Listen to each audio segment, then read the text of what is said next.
याद है, लोगों को भी याद है, लेकिन अब आप जबकि मंजर आम पर आए हैं तो आपने उन्हीं अपने पुराने लोगों से हाथ मिला लिया। हाँ। ओहो, आप फिर मेरी बात समझ नहीं रहे।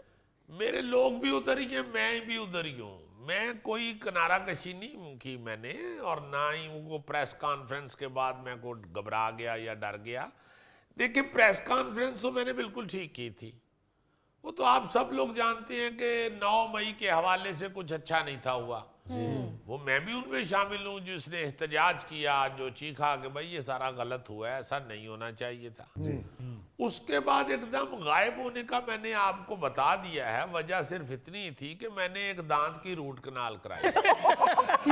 ठीक है, हम समझ रहे हैं आपकी बात को, मगर आपने जो पार्टी ज्वाइन की है उसमें वही सारे लोग हैं जो आपकी पहले वाली पार्टी में। ओहो, मैं रूट कनाल का बता रहा हूँ, आप गलत रूट ले रहे हैं। मुख्तलिफ सियासी जमातों में, कभी एक सियासी जमात, कभी दूसरी सियासी जमात, कभी तीसरी सियासी जमात। हाँ। देखिए, सियासत में भी रूट कनाल जरूरी होती है। ये जो छोटे छोटे ऑपरेशन होते हैं ना जी, ये करवा लेने से बंदा बड़े ऑपरेशन से बच जाता है। वैसे फवाद चौधरी साहब, निगरान वजीर आजम काकड़ साहब की हर ट्वीट को आप रीट्वीट करते हैं आजकल, खैर तो है? देखिए, बात ये है कि जो निगरान वजीर आजम हैं अनवारुल हक काकड़ साहब, बड़े अच्छे बड़े प्यारे इंसान हैं, बड़ी अच्छी तबीयत है उनकी, और बड़े मेहनती बंदे हैं, बड़े विजनरी आदमी हैं। अच्छा। वो मुल्क के लिए भाग दौड़ कर रहे हैं। ये अलग बात है कि उनसे ना भाग हो रही है ना दौड़ हो रही है। सारे मुल्क की हालत ये है। मुल्क देखे ना किस नहज पे पहुंचा दिया इन लोगों ने, कि ऐसे मुझे लग रहा है कि सारे मुल्क के अंदर ही रूट कनाल हुई है। तो फरीद साहब, इस वक्त हालत ही इस तरह की है। जिन्होंने तो माउथ वाश इस्तेमाल कर लिया है वो तो लगे हुए हैं काम करने, बाकी जिनकी रूट कनाल हो गई है वो चुप करके बैठे हुए हैं। वो तो खैर फवाद चौधरी साहब आपकी पार्टी के लिए शायद हुई भी हो, मगर मियां नवाज शरीफ, मुस्लिम लीग नून तो बड़े सियासत में सरगर्म है इस वक्त। देखिए, आप भी सारे समझते हैं कि किस तरह वो आगे जा रहे हैं और किस तरह उनको आगे लाया जा रहा है। मैं तो हैरान हूं किस तरह उनके मुकदमे खत्म हो रहे हैं। ऐसे लगता है कि मुल्क का जो कानून है उसका काफ खत्म हो चुका है और सिर्फ नून ही रह गई हुई है। फवाद साहब, आप ये जो काफ गायब कर रहे हैं, ये काफ लीग वाला है?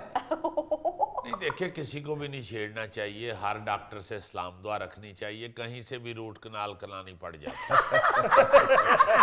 देखिए, काफ लीग वाले भी अपने हैं। मैं तो फिर कहूंगा कि खुदा रहा इस वक्त सिर्फ मुल्क का सोचें। अच्छा।